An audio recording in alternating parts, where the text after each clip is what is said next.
A You what? think that's I think a it's trophy? a trophy. Yeah, I mean it's a state champion. Though. It's a Cocalico Eagles. What is the year though? 1977. They But I might think want that's a that back. basketball. Well, I thought it looks like a license plate thing Where to did me. you get that? At an auction? I bought it at an auction. Yep. But like, there's not holes for it to go on a license plate. No, and right, it just, No, it's definitely not a license trophy. plate. Yeah, I think I'm They going to might go. want that back. it probably belongs. I probably need to reach out to Mr. Krasinski, the athletic director, He probably wants and that in say, the case. "Do you want this in your case?" Yeah. And if so, for a small sponsorship, I will return it. Sure. Yeah. Wow. I don't know. I thought it is pretty cool. The eagle is hilarious to me. Yeah, that's funny. That wouldn't remind me of an eagle, to be honest. Looks more like a pterodactyl.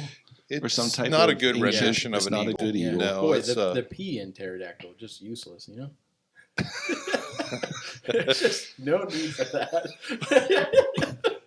this Hey, is everybody, true. welcome to the Homeology podcast, where we discussed English language and pterodactyls.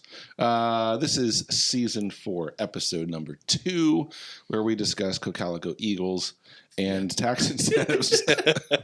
I'm JV. I'm Vince. I'm Nate. Hey, everyone, and welcome back to the Homeology podcast, a weekly conversation with your HVAC team here at Vertex Mechanical. We're glad you've taken a few moments as part of your day to laugh with us, maybe learn something new, and be inspired.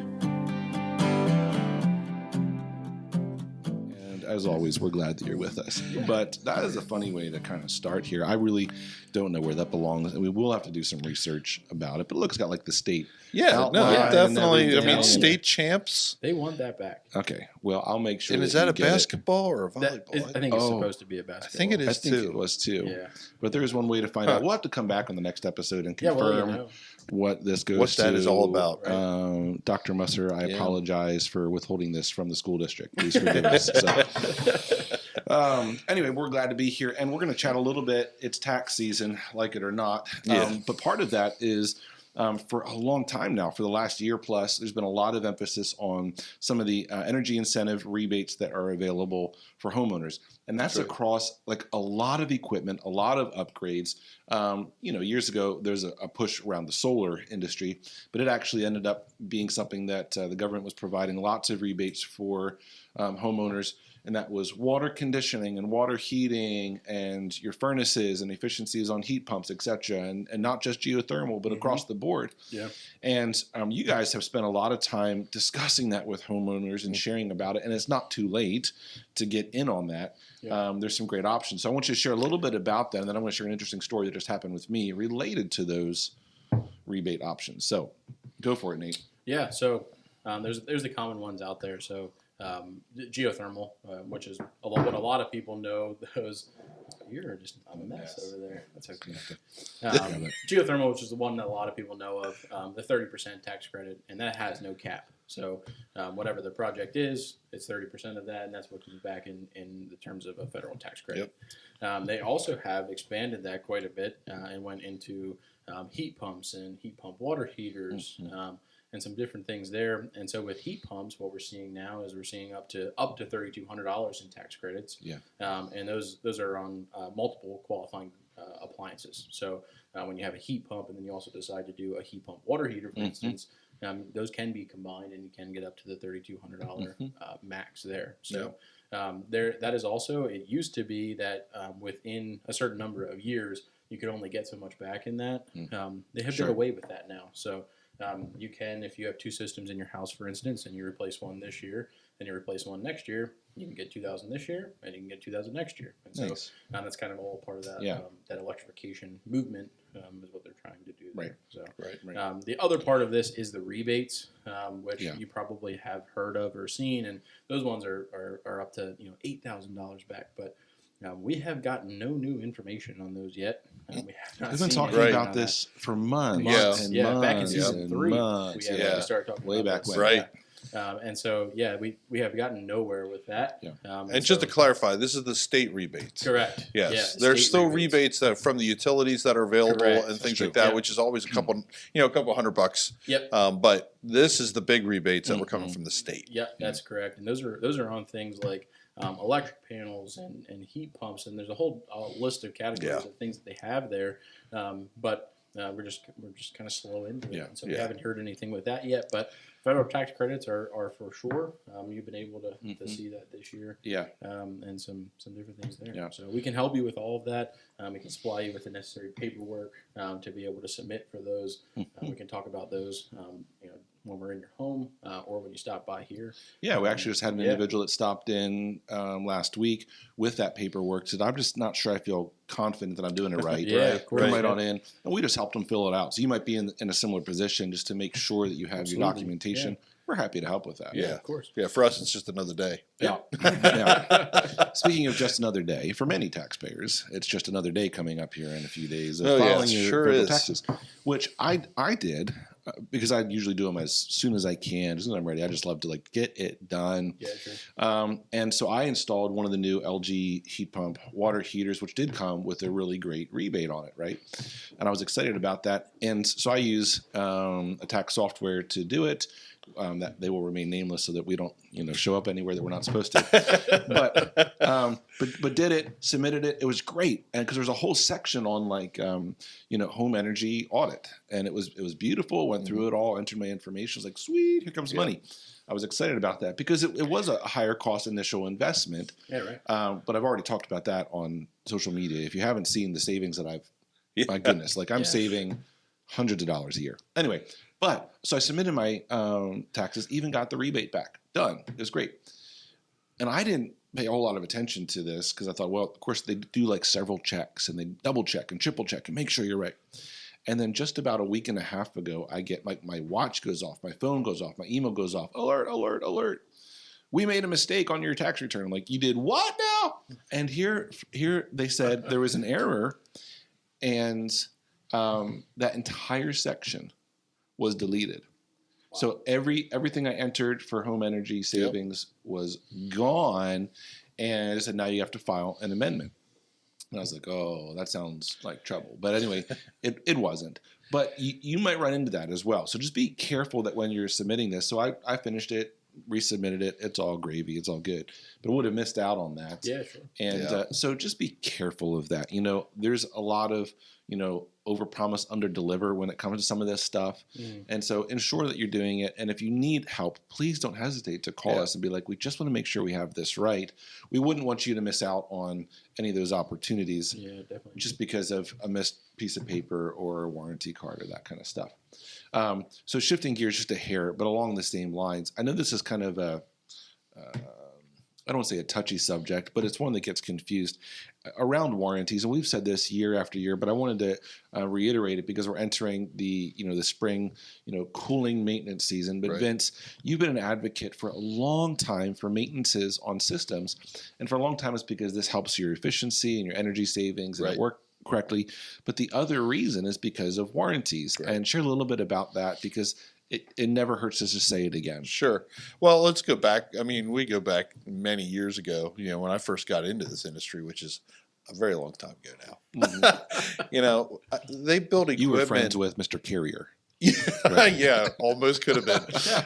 But Dad was. Yeah, maybe Dad was. Yeah. But they did build equipment back then to last. Yeah. And I can remember us installing equipment, and people would ask, "So now what? Do we have to call you?" And we'd be like, "No, don't bother. Just call us if it's not working." Yeah. Right. I look back on that, I'm like, wow, I would never. That advice is the worst advice now. Yeah. And that has there's a lot of reasons for that. I mean, the one is, first of all, they build these things to be efficient. Yeah. That means that we're going to build them with thinner metals because thinner metals have faster transfer. They're going to build them with finer fins, which is also working as a filter now, right? If you don't keep filters clean. That's right. And so, those days are long gone. And I still get that question, well, the last system lasted for 25 years and I never called you guys. I never had it maintained. I changed the filter maybe, once every other month if I was lucky. And that means they did it like twice a year. Twice a year. So, but the thing is, they were able to do that before. Now we cannot. And the thing is, what's funny about it, so back then they would put a 1-year warranty on it with a 5-year compressor. All right, the expensive one got a 5-year. and that was good enough. Well, the thing is, people started pushing these 10-year warranties, and they're pushing the 10-year warranties. Manufacturers are pushing 10-year warranties on equipment they know has to be maintained.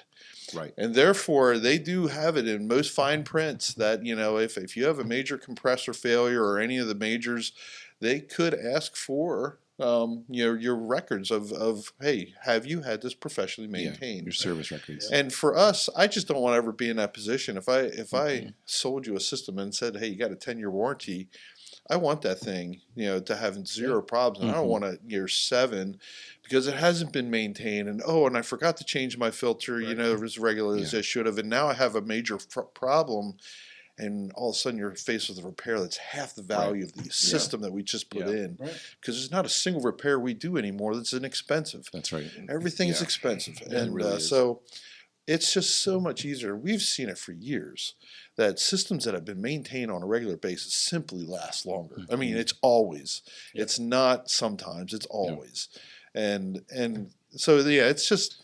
You just can hardly preach it enough. So the manufacturers have basically been able to shift the liability from themselves to the homeowner. Right. We'll give you a bigger warranty, but it's now your responsibility to ensure that it stays valid. That's right. And it's the same thing as you would never drive your car for 10,000 miles without an oil change. When they're telling you 3,000 miles, you buy a brand new car. If they tell you 3,000 miles, you're going to probably be pretty loyal to it because you don't want to blow the engine. Yeah, right. Correct. It's the same thing with our product. And the thing is, the other thing about maintenance is, so maintenances are relatively inexpensive when you really look at it. And I'm convinced that a well-maintained system actually pays itself off because if you were to let's say, for instance, a coil stay dirty, the efficiency drop on that, it's going to be the cost of that maintenance that we just did. So you're kind of doing two good things. On energy consumption. You're going to have better energy consumption or less energy consumption, and you're going to also take care of the system. So it's almost a no-brainer, but it's still very hard to convince people to do it. So, and we recognize that not every system that our homeowners have, even if they moved into a new home, has been maintained well. But it's never too late to make the call. Say, man, can you come do an inspection, so to speak? Come evaluate this. Come tell me what's hurting. Nate, you've been in a lot of positions where you take a look at an aging system. You're like, it just needs this and this to be improved and cleaned, and we're able to do that right on the spot all the time. Yeah, absolutely. And there's something that's kind of been around for a while, but that you've been encouraging our service team to use, and that's called AC Renew, and that's something that's coming up. Say a little bit about that because that's kind of a newer thing for most of our listeners. What is AC Renew? Yeah, so it's an additive that we inject into the refrigerant cycle, and it just helps to lubricate. It basically goes into the oil of the system. It just helps to lubricate the compressor and the valves that are inside of that refrigerant system. And then it is known to visibly and audibly make a system quieter. Yeah. And so we've seen that. We've done that firsthand. And really the quieter is because there are a number of smoother. Yeah, it's just running smoother.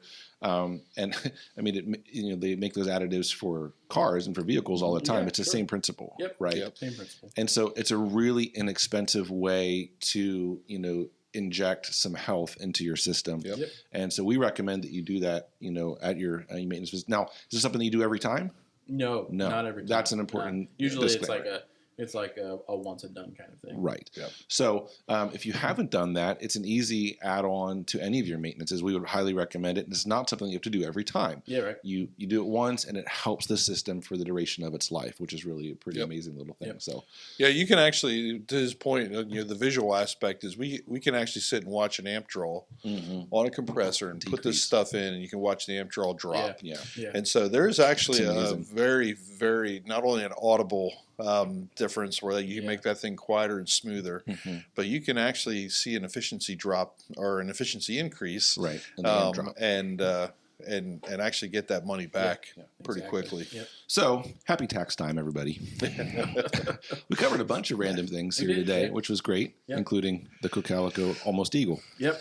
And we're glad that you joined us for episode 2 of the Homeology podcast. I'm sure that you had as much fun as we did, and that we hope you have a great rest of your week. Maybe it'll stop raining one of these days also. That would be nice. That would be nice. We've had one of the rainiest springs. It's been a while since just rain. So April wet. showers, I suppose. April showers. I guess so. Yep. Spring. It has been all but April. Yep. Every day of April. All right. Well, hey, I'm boy. JV. I'm Vince. Yep. I'm Nate. And we're glad that you joined us for the Homeology podcast. See you again next time. See ya. Hey, thanks again for joining us today.